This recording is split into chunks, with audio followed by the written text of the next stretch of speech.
Hello everyone, this is Peak Entertainment and we are back again. I'm going to continue now with our ongoing classic anime series, and we're going to talk about now one of the most established and widely recognised and most revered animes of all time, and that is Akira.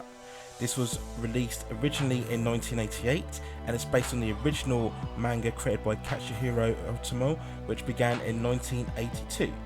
And in the pantheon of great animes, Akira is still widely considered as one of the most influential and certainly one of the most impactful animes of all time. And whilst it wasn't the first, there were plenty of other anime titles surfacing around during the mid to late 80s. It was certainly one of the first animes that was released widestream, particularly in the Western markets, particularly in the US. And it introduced Western audiences to a whole different level of animation in terms of its tone, its violence, and its storytelling and its adult nature. Western audiences really hadn't been accustomed to animation on this level, on this production and depth and mature tone. And it really was one of the leading and showcase titles when the anime VH revolution really broke out in the early 90s. This is really the standout title that drew many audiences into the whole world of anime and introduced them to a whole new sphere of what animation could be and what animation could become. And at the time of production, Akira was at the time the most expensive and highly budgeted anime. I think in conversion rates it amounted to something like 5.5 million when it was initially released, and many companies certainly had to put up a lot of finances in order to get it produced. So the original setup of Akira is that we're dealing in the aftermath of World War III. Neo-Tokyo is now a dystopian city landscape following a huge explosion that we see at the beginning of the movie, and now we see it consists largely of violent biker gangs and terrorist groups and protesters, and we see a lot of factions and frictions between the political and government agendas. And we focus on one of the biker gang members called Tetsuo, and during a truly breathtaking chase between biker gangs, he comes across another child who has supernatural abilities, and following a collision, Tetsuo all of a sudden finds that he's able to transmit psychic powers and telekinesis and superpowers, but he only has a temporary control, and he has these random outbursts of violence and distress, and he eventually loses controls and goes on a rampant rage of destruction. And we get various groups of government and political factions and terrorist people involved, along with other beings with super abilities, and they all unite to stop Tetsuo before he truly threatens to destroy what's left of Neo-Tokyo. And everybody is fearful of unnatural and unnerving power called Akira, and they fear that this will be unleashed amongst Neo-Tokyo, causing a hugely catastrophic event that will replicate the event that caused the beginnings of World War III. So that is the main setup of the plot, and as we go on we see various relationships and friendships really become splintered as we follow on the quest to stop Tetsuo on his rampage. The characters that we've involved on here, we begin with Tetsuo, and as I mentioned before, he's a member of the biker gang, and he is the main character that really drives the story, and he's full of self-torment and insecurity and anger and fear. And he has also a relationship with Kaneda, who is the primary protagonist of the story, and he is the main leader of the biker group gang. And again, like Tetsuo, he's very hot-headed, full of attitude. We have also Colonel Shikishima, and he's in charge really of preventing the power of Akira.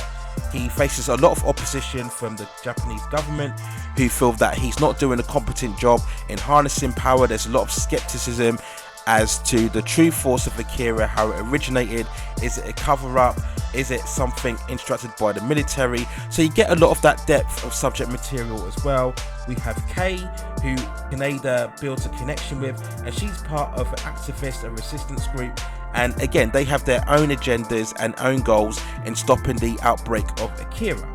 We also have what we call the group of Espers, and these are three other beings who have super abilities very similar to Tetsuo. And as we learn more about their backstory, we learn the origins of the Akira power and their connection to it, and how they were initially attained for their own original superhuman abilities and telekinesis powers. So those are the main core of the group of characters involved. So what's great about Akira? Why is it so revered? Why is it such an influential and impactful anime? Why do people look to it as really the outstanding anime title within Japanese animation? Well, I think one factor that makes it so great is the production. Even now, despite we are 30 years later from its release, the production is on such a grand scale. It's really a fully cinematic experience. It's so vivid and immersive. The amount of detail from everything from characters' expressions to the details of the backgrounds to the action sequences, it's all really a truly outstanding work. Even now, 30 years on, you can really only look at the amount of depth and the amount of work that's gone into everything from the transformations, city and landscape designs, to the aesthetic of the bikes style and the drawings of the characters. It's all truly an impressive work on here. You really do feel the amount of weight of the production, and I've always dismissed the notion of a live action remake. There's been various rumours and articles and intentions to produce a live action production of Akira, and I've always dismissed those claims primarily because Akira feels like a cinematic experience. When you watch this movie, you a lot of the times forget that you're actually watching an animation. It really feels that you are truly watching a fully immersive cinematic production. Everything from the soundtrack to the music, particularly in the first opening 20-30 minutes, we get that beating drum as we see the breathtaking action sequences of the biker gangs against each other. We get that deep breathing, humming soundtrack as it really builds its world, as we see a lot of the terrorist groups and the protesters in its fiery dystopian background of Neo Tokyo. It's very grim and dark and gritty. A lot of people have rightly alluded to the fact that it is influenced by the likes of Blade Runner, and you can see that on here, but it really is a truly immersive experience. And I think what also makes Akira a standout movie is the maturity of its storytelling.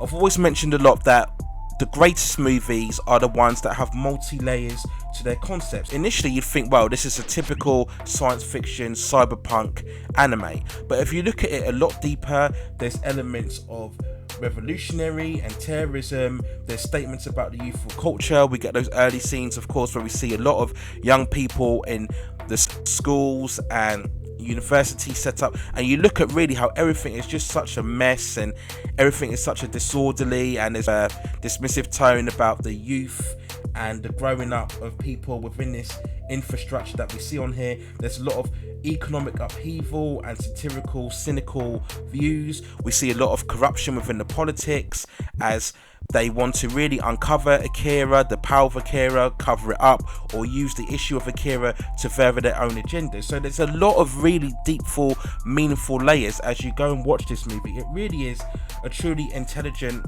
piece of storytelling, and the animation absolutely still holds up today. There are great elements of horror and the supernatural as we see various nightmare visions of Tetsuo and spiritual concepts. We get various scenes with Kei and the Espers when they talk about the power of Akira, what it means, and we get a lot more introspective look at the metaphysical and also what the power of Akira can mean within the human condition, and how human beings themselves, everybody has a special ability or a special power, and it's unlocking that power that's the key to existence. So it's really deep and meaningful stuff and a really thought-provoking material, and all of this adds and compels to the story. Now, despite having said all that, there are a few issues with Akira. So a lot of it, I think, it's a movie that can kind of get lost in its own concept and what it's trying to state. There's a lot of times when we have very prolonged scenes, as I mentioned before, of the visions and the nightmares that Tetsuo's have. It gets a bit overwrought in its visions of destructions, and the story gets lost as it progresses. So in the beginning we have, as I mentioned before, a lot of depth into the themes that it wants to cover, but as the story goes on, it submerges more into huge scenes of destruction and explosions and characters kind of screaming at each other, and multiple scenes of chaos, distortion and disruption. And after a while it gets, I would say, a bit repetitive as the story tends to lose its way and you kind of wonder, where's it really going after a while? You know, all those strong themes that are established early on in the movie, they get lost and things come a bit wayward and a bit ponderous, and you're kind of thinking, it doesn't really know where to take its story. It doesn't really know how to draw its conclusion and how to reach a point of resolution.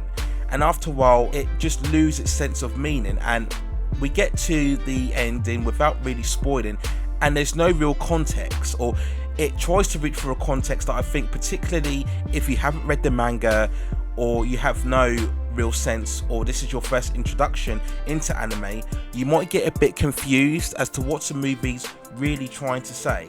And it's one of those endings where I didn't feel there was a sense of real completion about it, a real sense of conclusion, or an overall completeness of what the movie wanted to say. I think that it just needed a bit more of a restraint and a bit more of a cohesiveness in the conclusion of the story.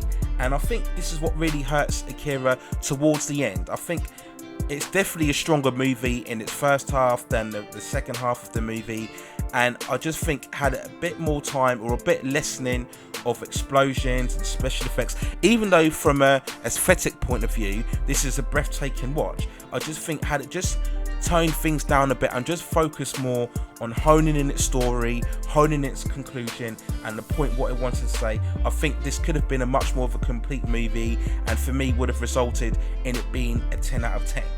So if I have to give an overall score of Akira, I'd probably give it a 9.2 out of 10.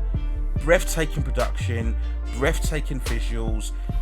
Most of the characters are very compelling to watch, but I think some of them are a bit vague at times. But I just think overall the climax lacks a certain context and a certain conclusion. But still, for me, one of the best influential animes ever. Is it the greatest ever? For me personally, I probably would say no. I think there's other anime titles that I would regard maybe as the greatest ever anime of all time, but that's subject to opinion. But definitely in the upper echelon and in the top 10 lists or top 5 lists, if you like, of what's the greatest animes, Akira is certainly up there. And I think if you haven't seen it yet, which seems almost strange because as we know, a lot of fandom today are a lot into their anime, and for them Akira was their first introduction. But if you haven't seen Akira, I highly recommend it, and I think even now, 30 years on from its release, I think it's a really immersive and cinematic experience that you would enjoy, and definitely deem certainly one of the best animes of all time. So those are my thoughts and my review on Akira. What do you think? I regard now, I imagine a lot of you have seen Akira already and already have a high opinion of it, but if you haven't, or if you come across it eventually, let me know what you think in the comments below.